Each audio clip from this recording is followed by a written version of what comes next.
Good morning, everyone.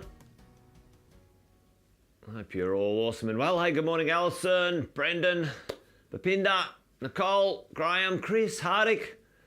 Good to see the regulars on, nice and early and quick on the hellos. Hey, Andrew, good to see you, mate. Good morning. Welcome to another Wealth Coffee Chat, team. Good to see a bunch of you jumping on while things are warming up. Jesse, how are you, mate?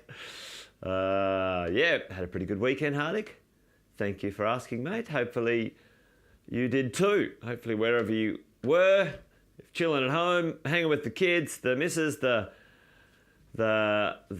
husband, the partner, whatever it is these days. Hope you had a good time too.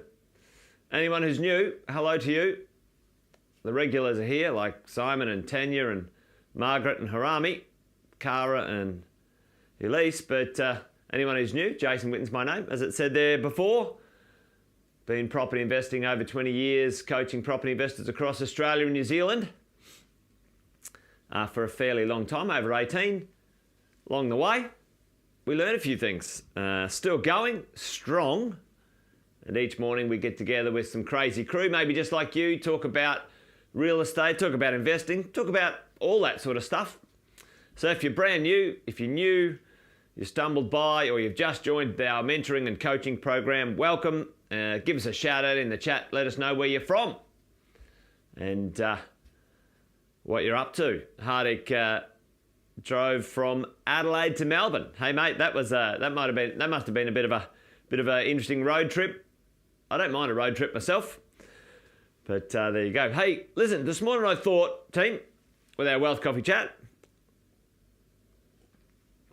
we might have a chat. I've had a few conversations and questions around the idea of what's an asset. You know, how do you define it? How do you understand it? A few conversations, especially with some younger people about, you know, buying digital currency and buying different things and analysing and understanding an asset and what is an asset. What's an asset to you with your investment portfolio? And how it sort of fits in. So I thought this morning we might dive into that a little bit when it comes to what we're up to. And I always find it's a good idea to have three founding questions whenever I'm having a conversation. All right. Well, we're gonna chat about what that means, and then that gives us a bit of foundation for what we talk about. So we have sort of like an anchor point for our discussion. All right, as we go along. So there we go. Anne-Marie is all the way from Port Stephens. Anne-Marie, great to see you. And Roy's in from Benora Point. Hey, great to hear from you, Roy. Thanks for zooming in or dialing in or living in or however it happens over the airwaves or the digital world these days. We can be anywhere, really, can't we? Which is pretty awesome. Pretty awesome when it comes to this stuff. So thanks for joining. Great to have you here. Wherever you're from, flying on in. So I have these three foundation questions that I ask myself when it comes to things that I hear, things that I want to discuss. Gives me some rationalization foundation points for me as an investor. And sometimes I even apply these to other conversations as well. I don't know if anyone can guess these. I have three questions I ask myself that gives me sort of a foundation. An ATW, a CTW, and a SW. Okay, I don't know if anyone knows what they might be. Maybe give it a guess when it comes to, let's discuss what an asset is. I can apply these questions anywhere.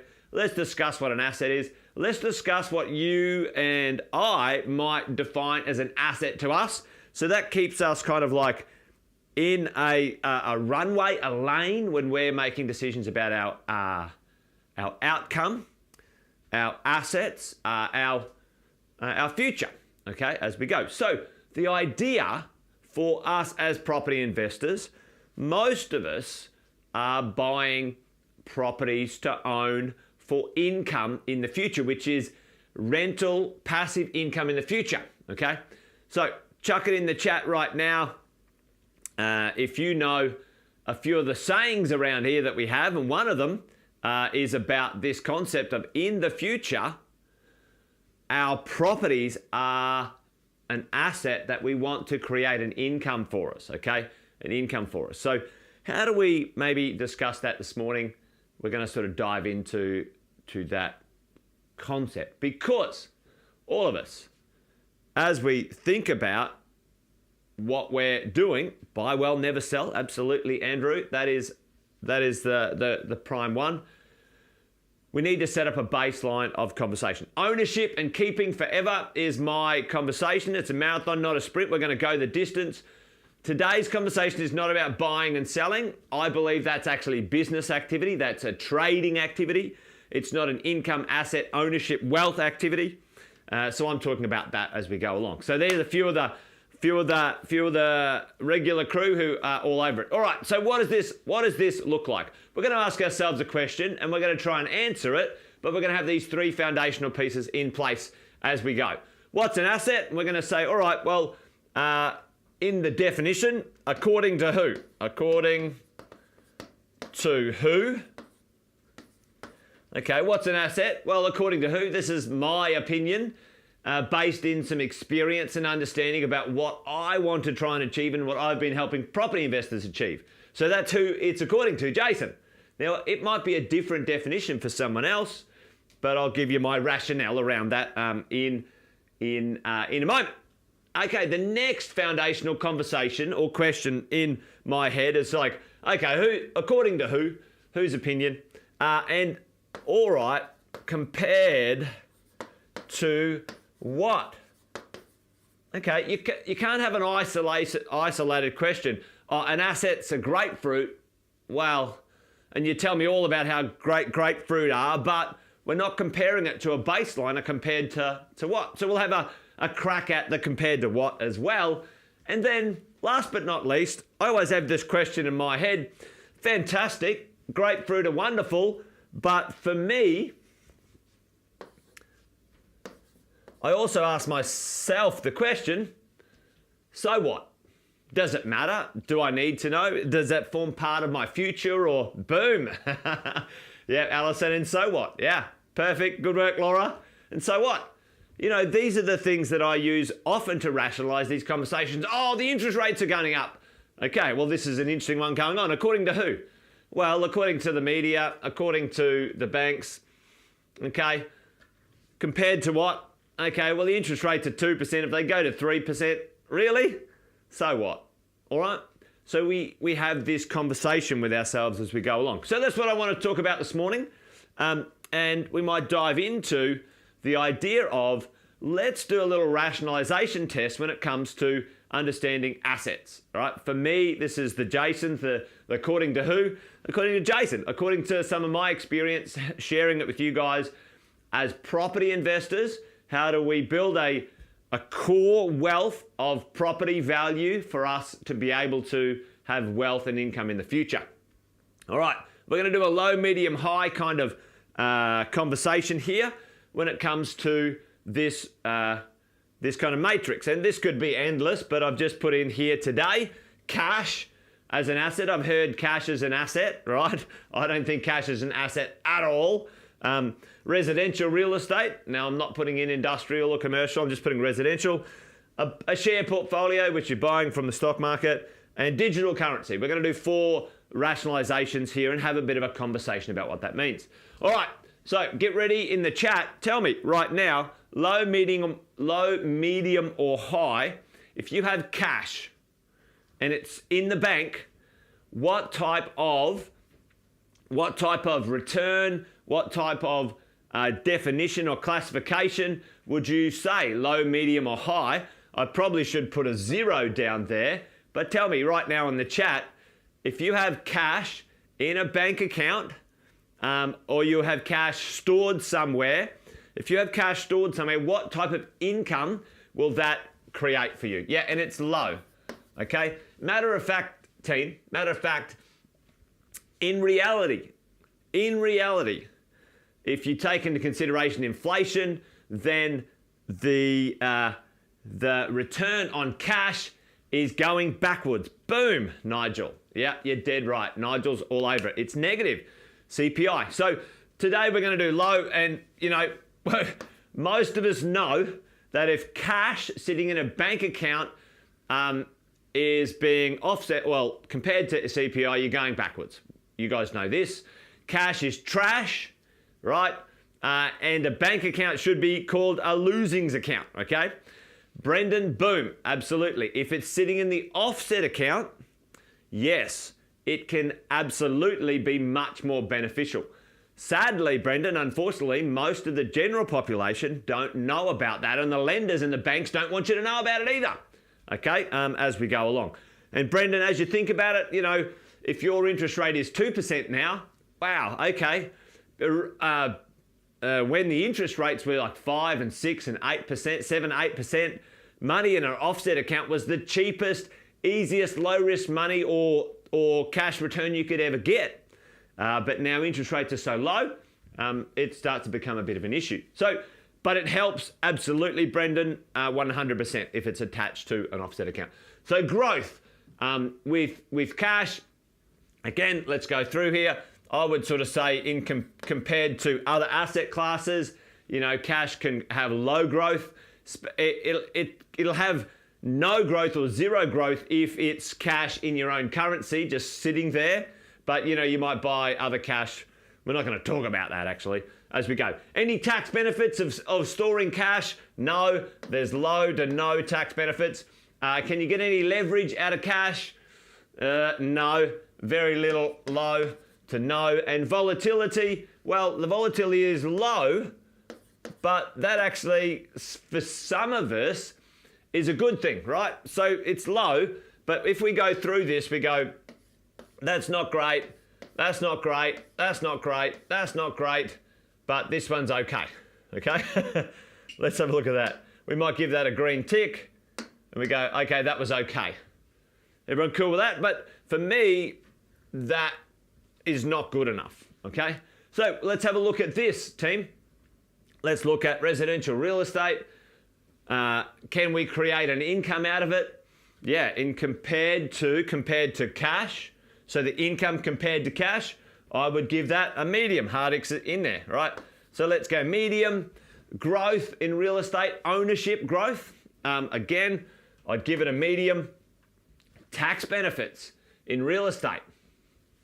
What would you guys say? Tax benefits, tax incentives, tax stuff. Now, we know this stuff can change, all right? We know this stuff can change. But what would you guys give real estate when it comes to its tax effectiveness? Anyone put it in there? I'm going to give it a high. Absolutely. Boom, Brendan. Owning real estate, own your own home, no tax, folks. Zero, right? Then you get capital gains tax deductions, depreciation, offsets, etc., etc. So there we go. Leverage, turning $1 into $10 worth of assets, high, okay? And volatility, in reality, volatility for me, I would say with real estate, for me, I would say low. I think it's actually low in comparison, and volatility is the speed of the ups and downs.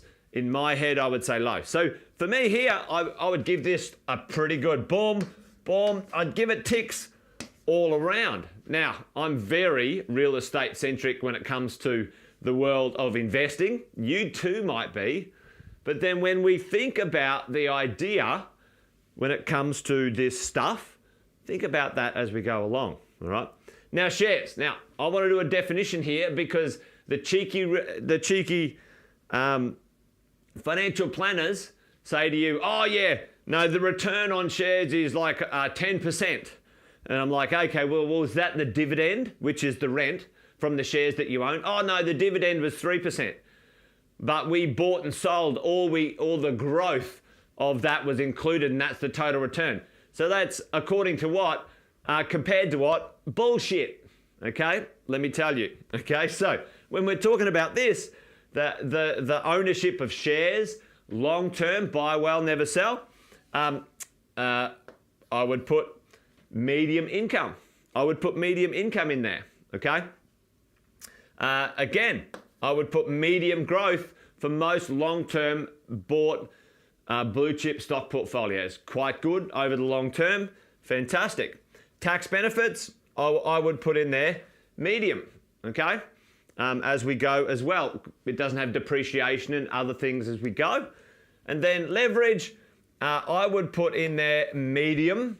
Probably, actually, I'm going to put low because for most of us, we would not use overdrafts directly against, not overdrafts, I've had a mental blank now when it comes to margin loans, sorry folks, margin loans in leverage, because I think the volatility can be high. For me, that's my analysis when it comes to buying straightforward blue chip stock and seeing what we can do. So for me, there's a tick in a couple of things here, but there's certainly a couple of crosses over here when it comes to lack of leverage and the volatility for me. And up here we go cash, okay, when it comes to that stuff.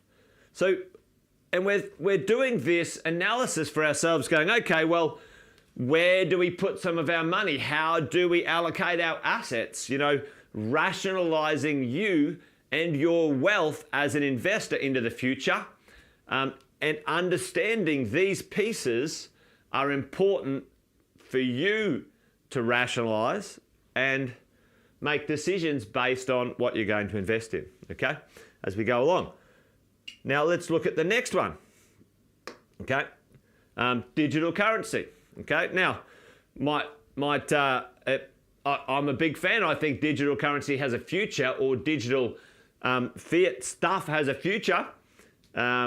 But for me as an investor, am I putting a lot of money in there at this point in time? No. And I rationalize this concept when it comes to owning these things. So let's just have a look at it, okay? Okay, digital currency. Let's just use Bitcoin or something like that. What income, just from owning that thing, do you get from Bitcoin? Anyone know? It's actually zero. Just owning it, not selling it, buying it, selling it as we go. Okay, so there's zero, not even low, but there's zero income. All right, it's more than low. At least where cash, wherever it's sitting, is getting. If it's in a bank, if it's sitting under your bed, then you're probably zero anyway. But let's say so. Growth, well, that can be high, right? That certainly can be high, if not crazy high. Okay, I know someone who bought a little bit of digital asset the other day. Literally bought it for 1,000, and now it's worth 2,000. Right? So, but for me, the rationalization around that is more like gambling, FOMO, missing out when it compares to the other assets and the understanding of an asset. Tax benefits. Low.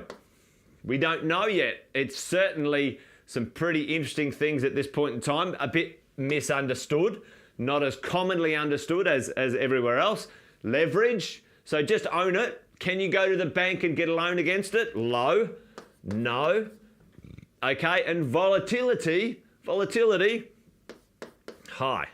So for me, folks, when you're looking at this right now and you go, right, this is a big cross here, a big cross there, and a big cross there. Okay, I don't know about tax benefits at the moment, so we're going to leave that alone. But certainly, the behavior, you certainly can get growth, weird straight growth in that space, right? Okay, and then this is the rationalization as we go along. And Brendan said, in a nutshell, real estate ticks the boxes. I'm a big believer of that, Brendan, for sure. And it kind of comes to that you go, all right, well, maybe as we go, we might have a look at this stuff and we go, all right, as a percentage of a pie,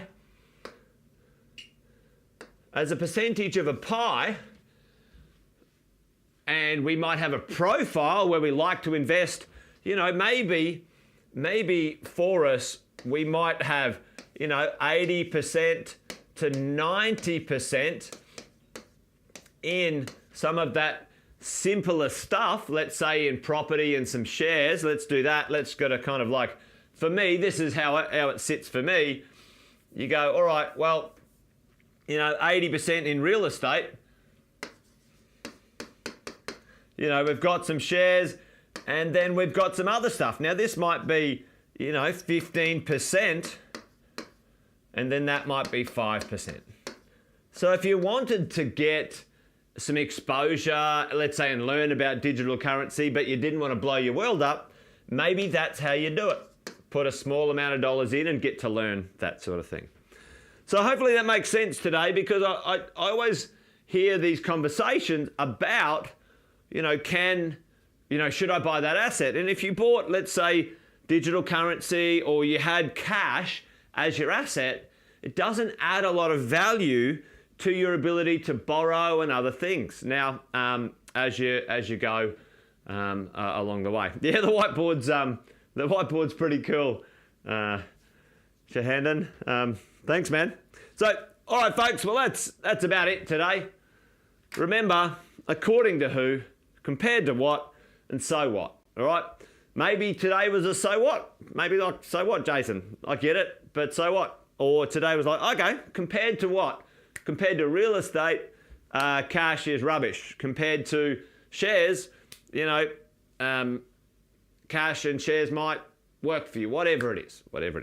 Hopefully that was of use, because that's it. We're done. Wealth Coffee Chat for today, 21st of Feb. Over and out. Monday, marvellous Monday. So there you go. All right, folks, that's it from me. Hopefully you have an awesome day. Remember, buy well, never sell. And this thing's a marathon, not a sprint, so take your time. Keep it on track. Don't get distracted as we go. Yeah, and see you tonight, folks. We have got a big conversation tonight about adding income value to your real estate. This rent boom. We're in the middle of a rent boom we've never seen before, folks. We're going to talk about that tonight at mentoring, and myself and Sam have got some special stuff for you, so don't miss it. Hopefully see you guys there tonight. You guys know the drill. There'll be an email. It'll be in the Facebook group, wherever it is. Jump on there, folks. All right, that's it from me. I better roll. You guys be well, be safe, and see you tonight. Bye.